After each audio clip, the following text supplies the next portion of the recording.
Hola, a continuación vamos a explicar el tema 4, la empresa y sus funciones. La empresa es un elemento necesario dentro de cualquier sistema económico.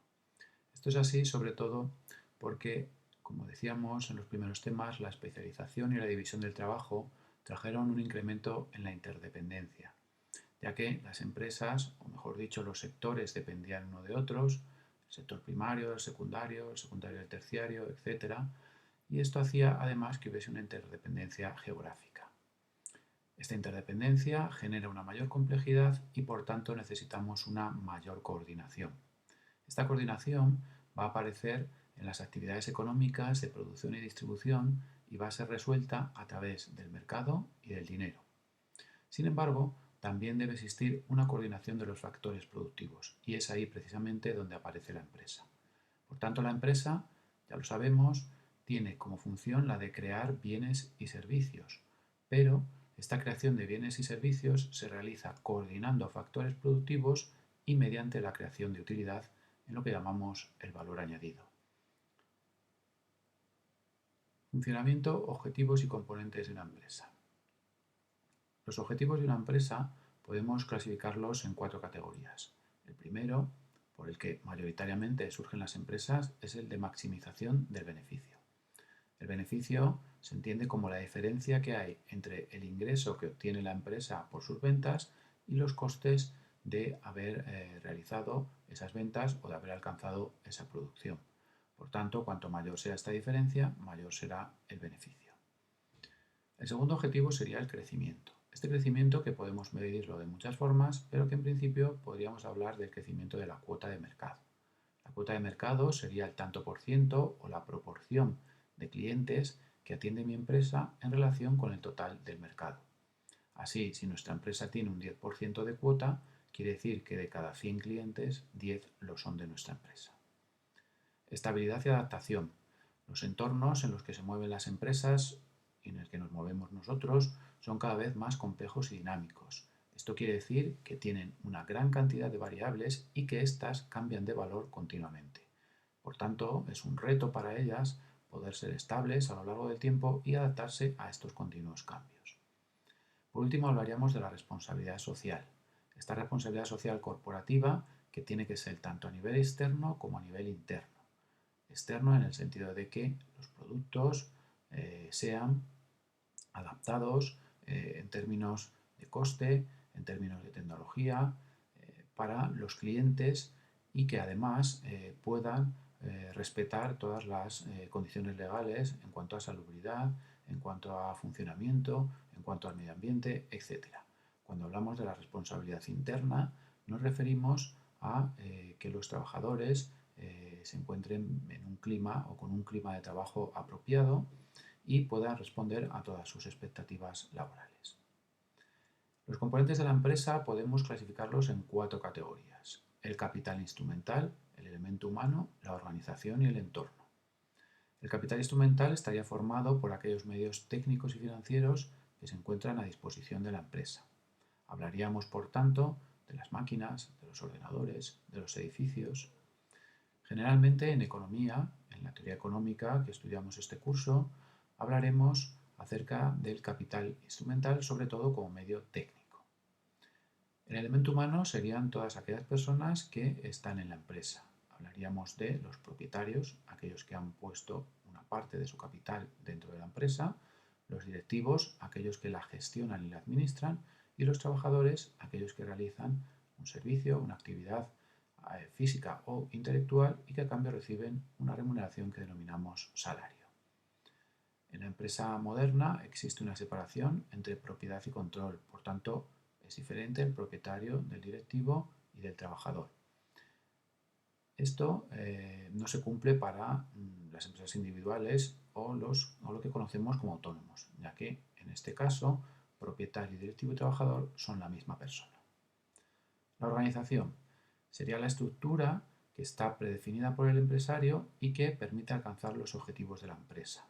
Esta estructura es la que define las líneas de actuación, las responsabilidades, las líneas jerárquicas, etc. Y es la que permite que todo el mundo sepa lo que tiene que hacer, de quién depende, quién es el responsable y al final se alcancen de una manera coordinada los objetivos señalados. El entorno, en principio, es todo lo que rodea a la empresa. Sin embargo, debemos incluir no solamente el medio ambiente, sino también a todos los grupos sociales que se encuentran alrededor, incluso dentro de la empresa. Así hablaríamos de los clientes, los proveedores, la administración, incluidos los propios trabajadores. Eficiencia en la producción. La eficiencia, ya lo sabemos por los primeros temas, es fundamental ya que lo que conseguimos es una mayor producción utilizando menores costes. Y en los ambientes en los que decíamos que las variables cambian de manera continuada, los recursos son escasos, es necesario que seamos eficientes, es decir, que hagamos más con menos. Lo primero que debemos definir es tecnología. La tecnología no se refiere únicamente a un ordenador o un teléfono móvil. La tecnología es toda combinación de factores productivos y que al final nos sirve para fabricar bienes y prestar servicios. Una tecnología diremos que es eficiente técnicamente cuando utilice la menor cantidad posible de recursos, y una tecnología será eficiente económicamente cuando, además de serlo técnicamente, implica el menor coste para la empresa. Para medir la eficiencia utilizamos la productividad. La productividad total nos diría la relación que hay entre el volumen de producto que ha obtenido la empresa y la cantidad de factores que hemos utilizado para obtenerlo. Matemáticamente sería la cantidad partido por el factor. Sin embargo, a la hora de hablar de eficiencia y de productividad, debemos tener en cuenta también la productividad media y la marginal, ya que nos van a explicar una serie de elementos que son importantes a la hora de estudiar la empresa. La producción total sería el volumen de productos obtenidos con las combinaciones de factores que se utilicen para obtenerla. Esta función de producción puede desarrollarse matemáticamente a través de una ecuación que sería Q, la cantidad, igual a una función de la tierra, el trabajo y la capacidad empresarial. El producto medio sería la cantidad de producto que obtiene cada uno de los factores variables que estamos empleando. Es una buena medida ya que nos dice el rendimiento que está obteniendo cada uno de los factores que utilizamos en la producción. Matemáticamente lo podríamos obtener con el cociente entre el producto total y la cantidad de factor variable que hemos utilizado. El producto marginal sería el incremento que se está produciendo en la producción a medida que incorporamos factores variables. Por tanto, lo que nos va a medir es el rendimiento del último factor. Matemáticamente sería el incremento de la producción total partido del incremento del factor variable. Como estos incrementos los vamos a hacer de uno en uno, la productividad marginal sería lo que se incrementa la producción total. En este sentido, es importante hablar de la ley de los rendimientos marginales decrecientes. Esta ley nos dice que, a medida que incorporamos factores variables a nuestra empresa, los incrementos en la producción son cada vez mayores, es decir, el rendimiento marginal es cada vez mayor, hasta que llega un punto en el que ese rendimiento, esos incrementos comienzan a ser cada vez menores. Esto lo podríamos ver en una cocina. Si en un primer momento hay una persona, puede realizar una serie de menús. Si se incorpora otra persona más, le ayuda y se incrementa la cantidad de platos que pueden desarrollar. Si aparece otra persona, podrían incrementar esa producción. Sin embargo, si la cocina no es muy grande, a partir de la cuarta persona, la producción seguiría incrementándose, eso es evidente, pero no lo haría a los ritmos que hacía hasta ahora. Bien, precisamente a esa disminución del ritmo, a esa disminución en los incrementos que trae el último factor, es a lo que se refiere a la ley de los rendimientos marginales decrecientes. Los costes en la producción. El coste es el valor en unidades monetarias de los factores que hemos utilizado para producir. Los costes podemos clasificarlos en función de la relación que tengan el volumen de producción. Y así hablaríamos de costes fijos si son independientes del volumen de producción. Es decir, no cambian aunque sí lo haga el volumen de producción. Por ejemplo, podría ser el alquiler de un local, el coste de una empresa de seguridad. Costes variables son aquellos que sí que van a cambiar con el volumen de producción. Y estaríamos hablando, por ejemplo, del coste de la materia prima, del coste de los embalajes, etc. Los costes totales sería la suma de ambos. Gráficamente los podríamos representar de la siguiente forma. El coste fijo sería una línea paralela a eje de las X o al volumen de producción, ya que aunque fuera incrementándose este volumen, el coste nunca cambiaría, sería constante. El coste variable parte de cero y es creciente, y el coste total, que sería la suma de los dos, de fijo más el variable, partiría del coste fijo y sería paralelo al coste variable con una distancia igual a ese coste fijo. El coste medio. El coste medio viene a representar lo que cuesta fabricar cada una de las unidades que hemos producido. Es muy importante por dos razones. La primera, porque nos sirve para calcular el precio y el margen, ya que nosotros diremos, este producto me ha valido X unidades monetarias, lo quiero vender a tantas unidades monetarias en función del margen que yo quiera obtener. El otro elemento importante para hablar del coste medio son las economías de escala. La economía de escala nos dice que a medida que incrementamos el volumen de producción, el coste medio disminuye. Esto es así porque a medida que se hagan más productos, el coste fijo se va a repartir entre más unidades y por tanto el coste fijo medio será menor. Y el coste variable también descenderá porque los proveedores nos van a vender los productos a un precio más barato, aparecerán las economías de experiencia, óptimos de producción en las máquinas, etc. Todo ello hace que se produzcan una serie de ahorros y el coste por cada una de las unidades que fabriquemos sea cada vez menor.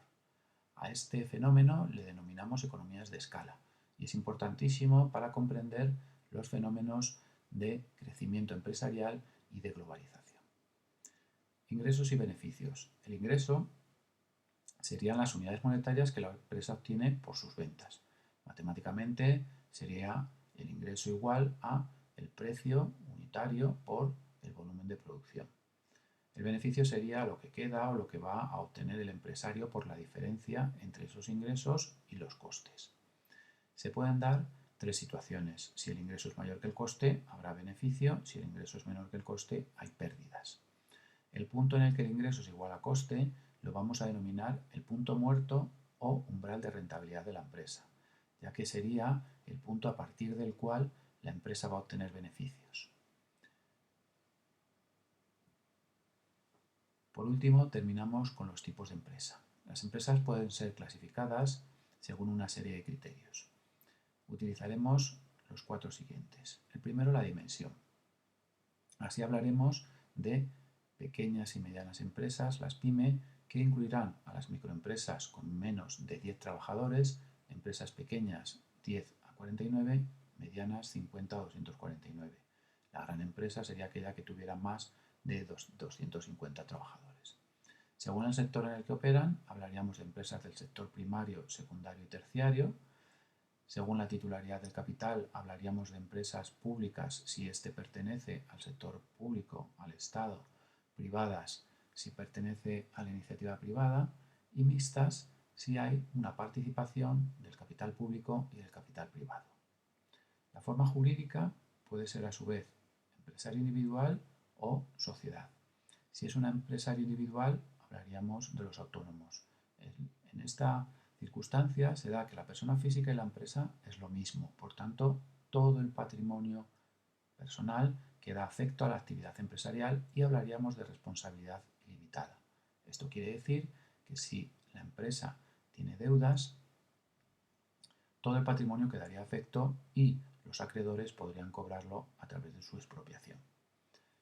Las sociedades mercantiles son aquellas que tienen personalidad jurídica propia.